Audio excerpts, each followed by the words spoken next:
is a non-title match not a non-title match? I'm Chris Wolvie, the wrestling vlogger who always tells it like it is.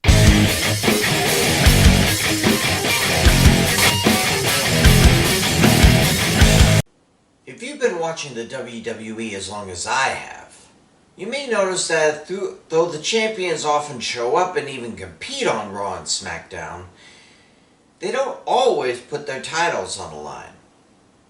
In fact, I dare say that the Roman Reigns-Finn Balor match was the first non-pay-per-view title match Roman Reigns has fought on TV since he kicked Daniel Bryan to the curb. But that's nothing new, really.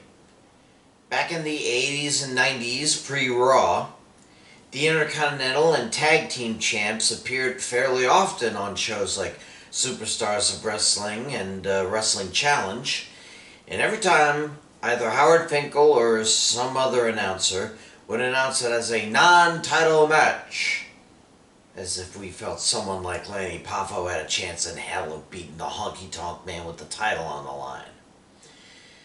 Yeah, before Raw made Superstar versus Superstar matches commonplace on TV, title matches were reserved only to house shows and what few pay-per-views there were at the time, and Saturday Night Main Event. As Raw grew more popular and SmackDown rode on its coattails, more title matches were included on TV, though not as often as non-title matches. Now, John Cena may have innovated the United States Open Challenge when there was a title match every week. But once he lost it, the title matches on non-pay-per-views were few and far between again, and the times the champs did perform, it was always announced as a non-title match. That is, until recently. Just as the WWE was emerging from the cocoon that was the Thunderdome after 16 months, contenders, mostly on the women's side granted, have been demanding title matches on Raw and SmackDown, and on occasion, the champ or champs actually said they'd be happy to defend the title that night.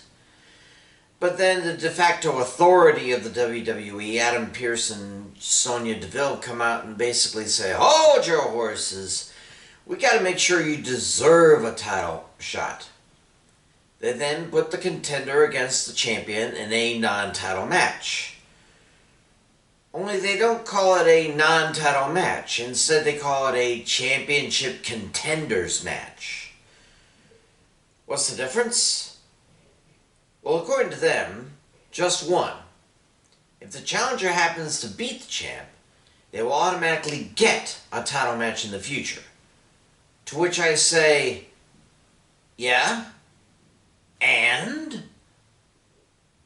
Look, champions are the best in the business, no matter what sport they're a part in. To be a champ means you can beat just about anybody. To beat a champ, even without a title on the line, should prove to everyone that you have what it takes to be that just about part, that you have what it takes to take the title from the current champ.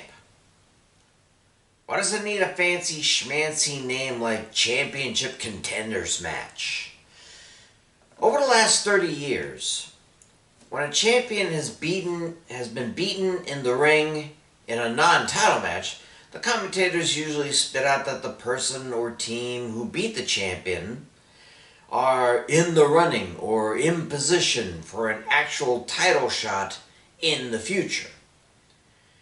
Granted, that future might be some time away, but eventually the higher-ups remember that so-called upset and give them an opportunity.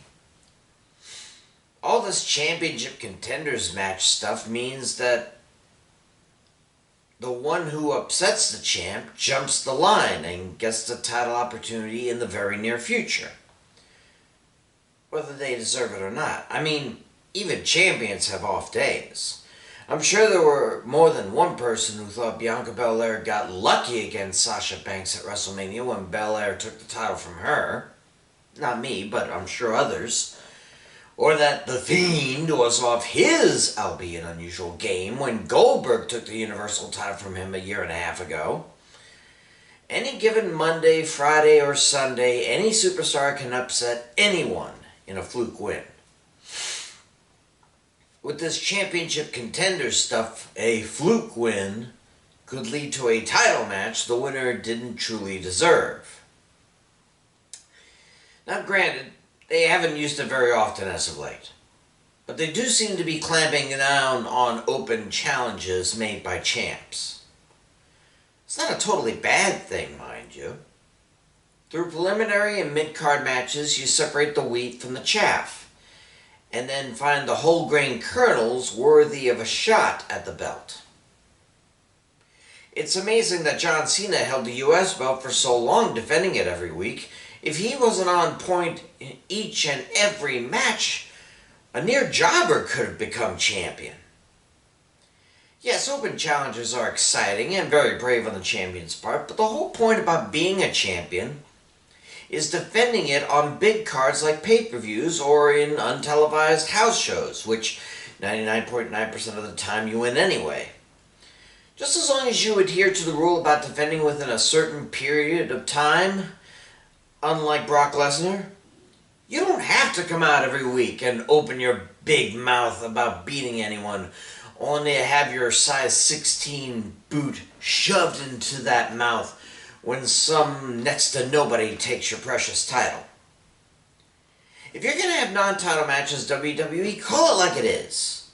And if the challenger does beat the champ and does it well enough, give him a title match in the future. It's how it's worked for decades. Don't slap a long name on it to try to get our attention. If the non-title match is good, you better believe we're going to want that title match. I'm Chris Wolvie, the wrestling vlog who always tells it like it is. Stay safe, and I'll see ya.